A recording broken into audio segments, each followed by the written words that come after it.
बड़ी खबर से रूबरू करा दें आपको। वाराणसी में हुई मध्य क्षेत्रीय बैठक।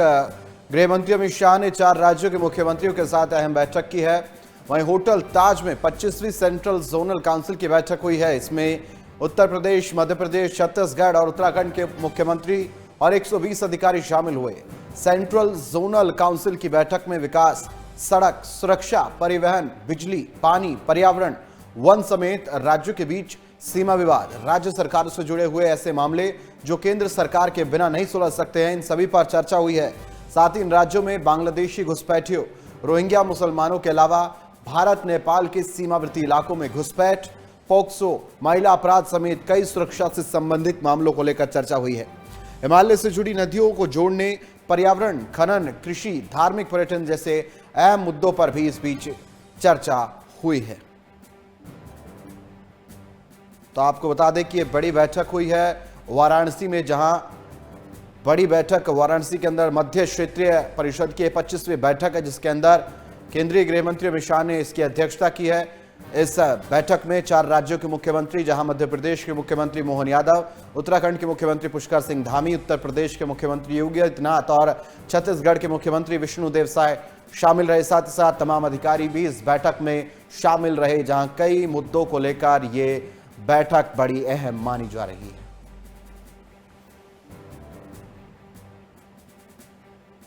तो बता दें आपको कि 4 राज्यों के मुख्यमंत्री इस बैठक में रहे, जिसकी अध्यक्षता केंद्रीय गृह मंत्री अमित शाह ने की है। क्षेत्रीय परिषद की बैठक में कई अहम मुद्दों पर चर्चा हुई है। बता दें आपको कि वाराणसी में ये मध्य क्षेत्रीय परिषद की बैठक रही, जिसके अंदर कई विकास से जुड़े हुए मुद्दों से लेकर तमाम अहम मुद्दों पर चर्चा जो है वो देखने को मिली है। इसमें सीमा से जुड़े हुए मुद्दों से लेकर तमाम ऐसे मुद्दे जो कि केंद्र के बिना अनुमति के नहीं सुलझाए जा सकते, उन पर भी चर्चा हुई है। बता दें कि अमित शाह ने, केंद्रीय गृह मंत्री ने इस बैठक की अध्यक्षता की है और तमाम मुख्यमंत्रियों को पूरी बैठक के दौरान जो है तमाम विषयों को लेकर जानकारी मिली है और उनको तमाम ऑर्डर्स जो है वो भी दिए गए हैं उनके कार्यों को लेकर।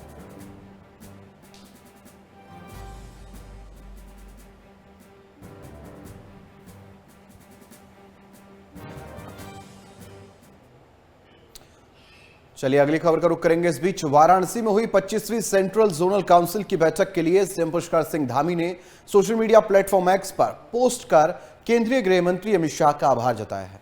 उन्होंने लिखा कि बैठक के दौरान सीमावर्ती क्षेत्रों में सड़क, संचार और सुरक्षा व्यवस्था को सुदृढ़ करने के लिए सीमा सड़क संगठन के माध्यम से अधिक सहयोग का आग्रह किया। साथ ही वाइब्रेंट विलेज योजना के अंतर्गत सीमांत गांव में सुविधाओं के विकास, भारत नेट और सैटेलाइट संचार सेवाओं के शीघ्र विस्तार पर अपने विचार रखें।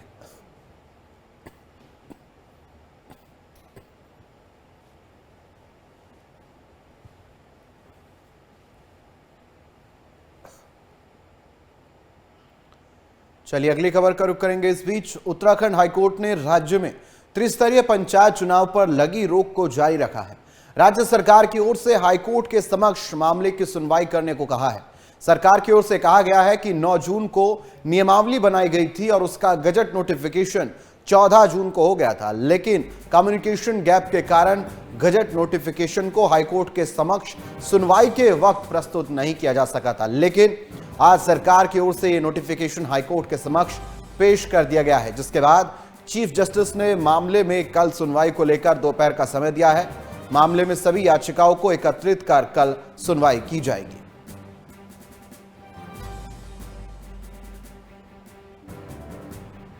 तो आपको बता दें कि त्रिस्तरीय पंचायत चुनाव पर रोक जो है वो बरकरार रहेगी। नैनीताल हाईकोर्ट ने पंचायत चुनाव पर रोक को बरकरार रखा है। कल हाईकोर्ट में स्टे वेकेशन पर फिर सुनवाई होगी। बता दें आपको कि कोर्ट ने इससे जुड़े हुए और तमाम विषयों को लेकर कल का समय दिया है। कल फिर से इस पूरे विषय पर चर्चा होगी, क्योंकि जो कम्युनिकेशन गैप देखने को मिला था, जो गजट नोटिफिकेशन कोर्ट को देना चाहिए था, वो समय रहते ना मिल पाया, लेकिन अब सरकार की ओर से उसे पेश कर दिया गया है, जिसके बाद अब कल से फिर कोर्ट में सुनवाई होगी और पता चलेगा कि ये चुनाव आगे क्या मोड़ लेकर आते, क्या ये चुनाव होंगे। अभी ये जो स्टे है वो बरकरार रहेगा, ये कल की कोर्ट की सुनवाई में सामने आएगा। बता दें आपको कल हाईकोर्ट में स्टे वेकेशन पर सुनवाई होनी है। उत्तराखंड में त्रिस्तरीय पंचायत चुनाव होने हैं, लेकिन पंचायत चुनाव से पहले गजट नोटिफिकेशन को लेकर विवाद हो गया, जहां पर देखा गया कि आरक्षण से जुड़े हुए तमाम विषयों को लेकर हाईकोर्ट में ये फैसला गया। जब हाईकोर्ट ने इस फैसले पर सुनवाई की तो इस पर रोक लगाई गई और अब आज की सुनवाई जब हुई तो इसमें फिर इस पूरे फैसले को बरकरार जो है वो रखा गया। अब कल के फैसले पर सभी की निगाह टिकी हुई है, क्योंकि कल का फैसला बड़ा अहम माना जा रहा है उत्तराखंड में पंचायत चुनाव को लेकर, जिस पर अभी तक रोक लगाई गई है। तो बता दें आपको कि त्रिस्तरीय पंचायत चुनाव को लेकर लगातार कोर्ट में सुनवाई हो रही है और आज सुनवाई में जो है फैसला ये लिया गया कि कल इस पर, क्योंकि गजट नोटिफिकेशन सरकार की ओर से दिया गया है।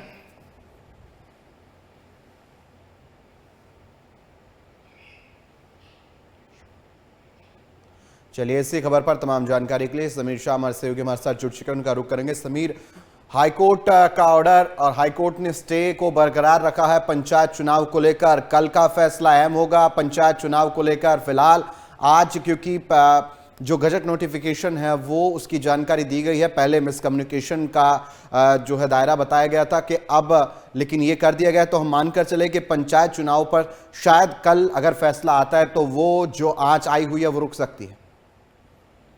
जी बिल्कुल, देखिए उत्तराखंड हाईकोर्ट ने जो राज्य के त्रिस्तरीय पंचायत चुनाव थे उस पर जो कल रोक लगाई थी उसे आज भी जारी रखा है। और आज जो सरकार है, राज्य सरकार, उन्होंने कोर्ट में पहले सवेरे इस पूरे मामले को मेंशन कराया था मुख्य न्यायाधीश की कोर्ट में, और उसके बाद उन्होंने जो नोटिफिकेशन है उसके बारे में कोर्ट को अवगत भी कराया, लेकिन कोर्ट ने आज मामले में सुनवाई नहीं करी, इसलिए उन्होंने कल के लिए रखा है। अब कल सरकार जो है वो अपना पक्ष रखेगी और जो उन्होंने दस्तावेज कोर्ट में पेश करने हैं उनको भी वो कोर्ट में रखेगी, और उसके बाद देखना ये है कि मुख्य न्यायाधीश की कोर्ट जब इस पर पूरी सुनवाई करेगी और सरकार जो उसमें अपनी दलीलें पेश करेगी, अगर उससे संतुष्ट होती है तो शायद जो ये रोक लगी है चुनाव पे वो हट सकती है। हालांकि देखिए, इसमें राज्य सरकार को पिछले जब पहले भी सुनवाई हुई थी तो कोर्ट ने उनसे जवाब दाखिल करने को कहा था और जो स्थिति है उससे अवगत कराने को कहा था, लेकिन सरकार द्वारा जो कल जब सुनवाई हुई थी तो जो जवाब उन्होंने कोर्ट में पेश करा उससे कोर्ट संतुष्ट नहीं दिखी और जिसके बाद कोर्ट ने इसमें स्टे लगा दिया था। फिलहाल देखिए अभी रोक जारी है, लेकिन कल जब इस पर पूरी सुनवाई होगी और 2 बजे का समय जो है निर्धारित करा है कोर्ट ने, तो लंच के बाद इस पूरे मामले में सुनवाई होगी और सरकार जो है अपना पक्ष मजबूती से कोर्ट में रखेगी। जी समीर, इस पूरे विषय पर जो कहा जा रहा है कि मिस कम्युनिकेशन या कहें कि कम्युनिकेशन गैप जो है वो देखने को मिला है, क्योंकि जो गजट नोटिफिकेशन जो कि पब्लिश होना था रुड़की क्लब से, लेकिन वो समय रहते नहीं हुआ, उस कारण ये हुआ, तो उसको लेकर अभी क्या कुछ जानकारी? जी बिल्कुल, देखिए ये जब पिछले शुक्रवार को जब इस पूरे मामले में सुनवाई हुई थी तो कोर्ट ने सरकार से जो पूरा अपना इस पर नोटिफिकेशन जो है गजट का वो पूछा था कि उन्होंने वो पास करा है नहीं करा है, गजट नोटिफिकेशन पब्लिश करा है नहीं करा है। तो सरकार द्वारा देखिए उसमें जवाब नहीं दिया गया था। हालांकि जो याचिकाकर्ता के अधिवक्ता है और जो याचिका है उसमें साफ तौर पे सरकार के जो 9 जून का जो ऑर्डर है, गवर्नमेंट ऑर्डर है, और 11 जून को जो उन्होंने आरक्षण किया है उसको कोर्ट में चुनौती दी गई थी और उन्होंने कहा था कि पिछले 3 चुनावों से लगातार जो है वो रिजर्वेशन करा जा रहा है, एक ही जगह पर सीट बांटी गई है और एक ही तरीके के टिकट इस बार भी बांटे गए हैं, सीटें मतलब निर्धारित की गई है। तो कोर्ट ने सरकार से पूछा था कि क्या उन्होंने इस पूरे मामले में अपना जो नोटिफिकेशन है उसे पब्लिश किया। सरकार द्वारा देखिए कोई भी जवाब नहीं दिया गया था। हालांकि जब कल मुख्य न्यायाधीश की कोर्ट से इसमें स्टे लगा था तो सचिव जो पंचायती राज है उनका एक स्टेटमेंट आया था, उन्होंने एक वीडियो के माध्यम से ये जानकारी दी थी कि वो पब्लिश वहां नहीं हुआ था और पब्लिश करेंगे। तो देखिए कहीं ना कहीं सरकार द्वारा इसमें लापरवाही जरूर बरती गई है। कोर्ट में जो दस्तावेज पेश करने थे उनकी तरफ से कहीं ना कहीं चूक हुई है।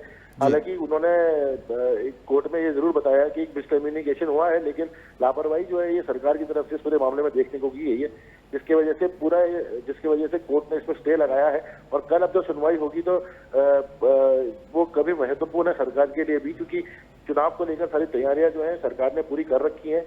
आचार संहिता पूरे राज्य में लागू है, चुनाव की तिथि जो है वो पूरी निर्धारित हो गई है, तो ये कल बड़ी महत्वपूर्ण सुनवाई जो है कोर्ट में होनी है। जी तो समीर, कह सकते हैं कल का दिन बहुत अहम रहने वाला है उत्तराखंड के त्रिस्तरीय पंचायत चुनाव को लेकर।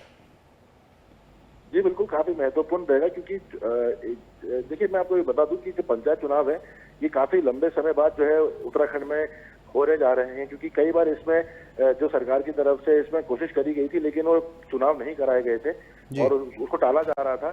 राजनीतिक भी इस पर प्रतिक्रिया आ रही थी, सरकार को विपक्ष ने घेरने के भी कई बार प्रयास भी किए थे, लेकिन जब चुनाव आयोग ने शनिवार को इसमें डेट निर्धारित करी थी 25 से 28 जो है आपका नामांकन होगा, 10 जुलाई को प्रथम चरण में वोटिंग होगी और 15 जुलाई को दूसरे चरण में होगी और 19 जुलाई को इसमें आपका जो मतगणना है वो की जाएगी। तो पूरा जो सरकारी तंत्र है वो चुनाव की तैयारी में जुटा हुआ है।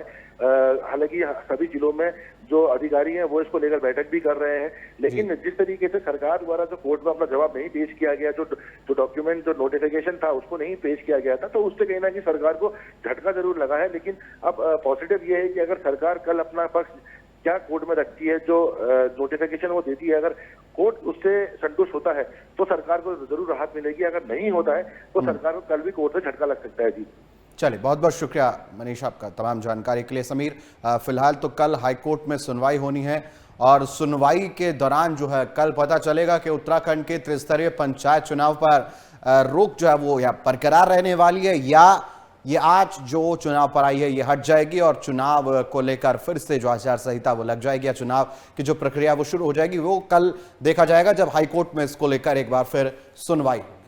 पौड़ी में त्रिस्तरीय पंचायत चुनाव की तैयारियों को लेकर विकास भवन सभागार में सेक्टर और जोनल मजिस्ट्रेटों को प्रशिक्षण दिया गया। प्रशिक्षण में कुल 107 सेक्टर मजिस्ट्रेट और 23 जोनल मजिस्ट्रेट ने हिस्सा लिया। इस दौरान जिलाधिकारी स्वाति एस भदौरिया ने निर्वाचन प्रक्रिया को निष्पक्ष, शांतिपूर्ण और पारदर्शी ढंग से संपन्न कराने के लिए अधिकारियों को जरूरी दिशा निर्देश दिए हैं। साथ ही निर्देश ये भी दिए कि मजिस्ट्रेट अपने क्षेत्र में होने वाली हर गतिविधि पर कड़ी निगरानी रखे और किसी भी अप्रिय घटना की सूचना दें।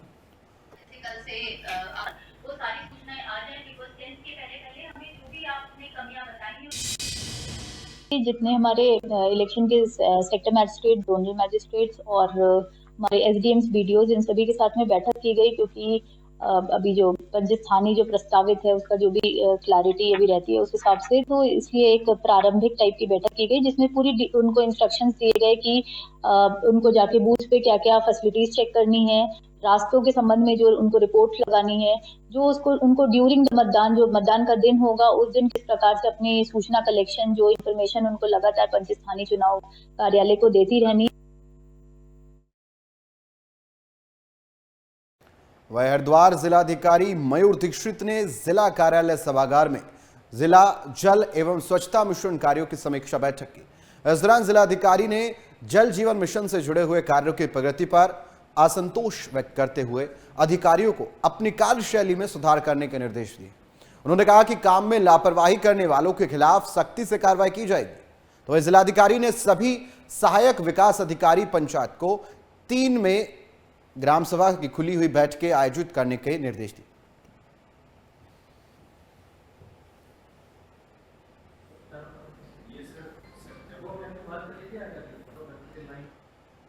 तो वही 25 जून को आपातकाल के 50 वर्ष पूरे होने पर बीजेपी की ओर से देश भर में काला दिवस मनाया जाएगा।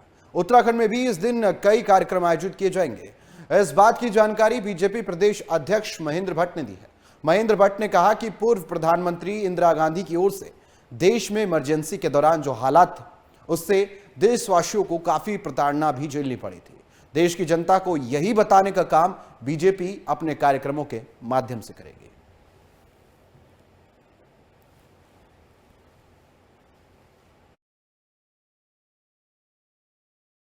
जनता पार्टी हर वर्ष आपातकाल दिवस को काले दिवस के रूप में मनाती है। लोकतंत्र की हत्या उस दिन हुई थी और इस बार 25 जून को से लेकर 27 जून तक के कार्यक्रम रहेंगे। हमारे राज्य में केंद्र के वन पर्यावरण मंत्री भूपेंद्र यादव जी आ रहे हैं, उनका कार्यक्रम देहरादून के अंदर होगा और प्रेस वार्ता भी उनकी रखी गई है। वृक्षारोपण उनके द्वारा होगा, एक प्रदर्शनी का उद्घाटन भी होगा और फिर जो गोष्ठी है, जिस गोष्ठी हमने युवा साथियों को अधिक संख्या में बुलाया कि युवाओं को आपातकाल के बारे में ठीक प्रकार की जानकारी देने का माहौल उस काम करते हैं।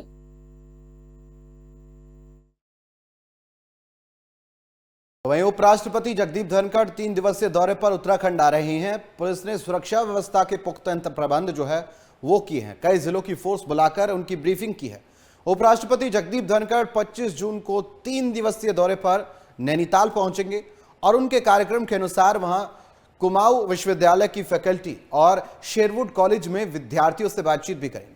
उपराष्ट्रपति के दौरे में सुरक्षा के पुख्ता इंतजाम को लेकर आज ब्रीफिंग की गई, जिसमें आईजी, एसएसपी समेत बड़ी संख्या में पुलिसकर्मी अधिकारी मौजूद रहे। इस मौके पर आईजी कानून व्यवस्था नीलेश आनंद भरणे ने इस बीच बताया है कि उपराष्ट्रपति की सुरक्षा के मद्देनजर 3 कंपनियां पीएसी, 1 कंपनी पैरामिलिट्री फोर्स और इसके अलावा पुलिस इंटेलिजेंस, ड्रोन सर्विलेंस जैसे सुरक्षा के सभी उपाय किए गए।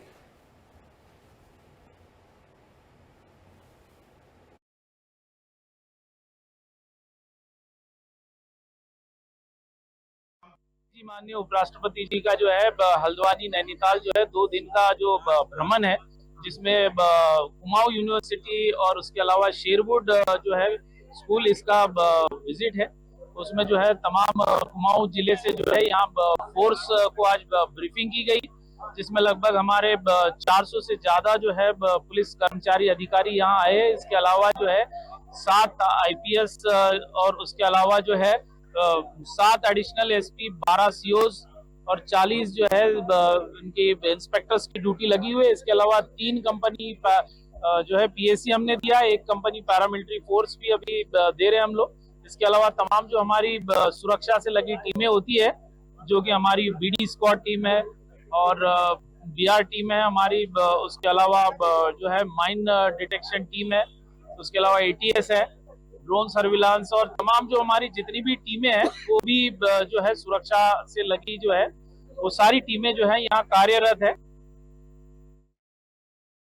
हरिद्वार जिले की ज्वालापुर विधानसभा सीट से पूर्व विधायक और बीजेपी नेता सुरेश राठौर की दूसरी शादी विवादों में आ गई है, जिसको लेकर पार्टी ने उन्हें नोटिस भेजा है और अनुशासनहीनता पर राठौर से 7 दिन में जवाब मांगा है। बीजेपी के प्रदेश अध्यक्ष के निर्देश पर नोटिस भेजा गया है। हाल ही में बीजेपी नेता सुरेश राठौर सहारनपुर निवासी अभिनेत्री उर्मिला सनावर से दूसरी शादी कर रहे हैं और इसकी सार्वजनिक रूप से घोषणा की है। उन्होंने इसी 15 जून को सहारनपुर में एक प्रेस कॉन्फ्रेंस में कहा कि वह उर्मिला सनावर को अपनी पत्नी मानते हैं। इस दौरान उर्मिला सनावर भी उनके साथ मौजूद थी और इसके बाद उत्तराखंड में यह मुद्दा सियासी रूप से तूल पकड़ गया है। कांग्रेस ने इसे यूनिफॉर्म सिविल कोड का उल्लंघन मानते हुए बीजेपी से अपने पूर्व विधायक सुरेश राठौर के खिलाफ कार्रवाई की मांग की है।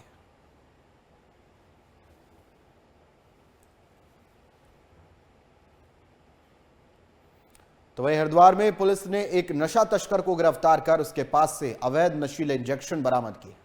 एसएसपी प्रमेंद्र सिंह डोभाल के निर्देश और रेंज स्तर पर चलाए जा रहे अभियान लगाम के तहत लगातार चेकिंग की जा रही है। गिरफ्तार किए गए आरोपी के खिलाफ एनडीपीएस एक्ट के तहत मामला दर्ज कर आगे की कार्रवाई शुरू कर दी गई है। मामले में आरोपी से पूछताछ की जा रही है और भी कई खुलासे होने की इस बीच संभावना है।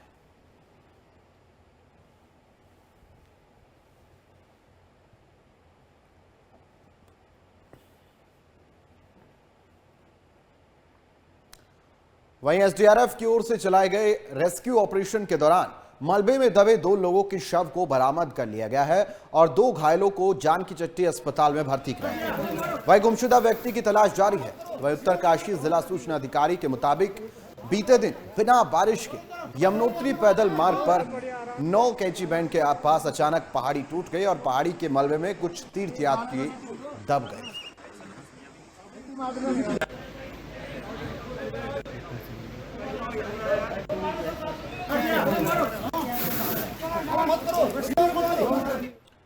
वहीं रुड़की में भारी बारिश होने से कृष्णा नगर और राजेंद्र नगर के लोगों को परेशानियों का सामना करना पड़ रहा है।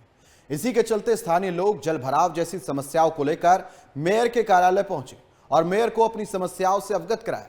लोगों की शिकायत है कि बारिश के आते ही जगह जगह जल भराव हो जाता है, जिससे लोगों को कई परेशानियों का सामना करना पड़ता है। वहीं मेयर अनीता अग्रवाल ने कहा है कि पिछले 10 सालों से इन कॉलोनियों में जल भराव की समस्या है, जिसका जल्द ही निरीक्षण कर समाधान किया जाएगा।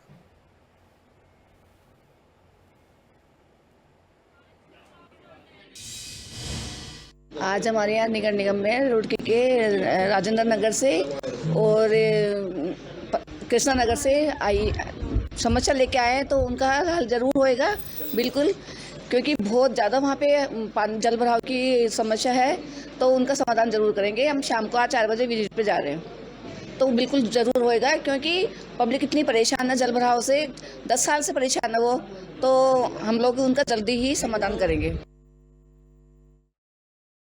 मौसम विज्ञान केंद्र के निदेशक विक्रम चौहान ने बताया कि प्रदेश में मानसून के दौरान हल्की बारिश देखी गई है, लेकिन आने वाली 25 और 26 जून को पूरे प्रदेश में बारिश देखने को मिलेगी। 3 जिलों में भारी बारिश होने की संभावना है। वही मौसम विभाग की ओर से जारी की गई लिस्ट में, जिनमें उधम सिंह नगर, नैनीताल और देहरादून जिला शामिल है, वही 26 जून को भी प्रदेश के कई जिलों में भारी बारिश की संभावना व्यक्त की गई है।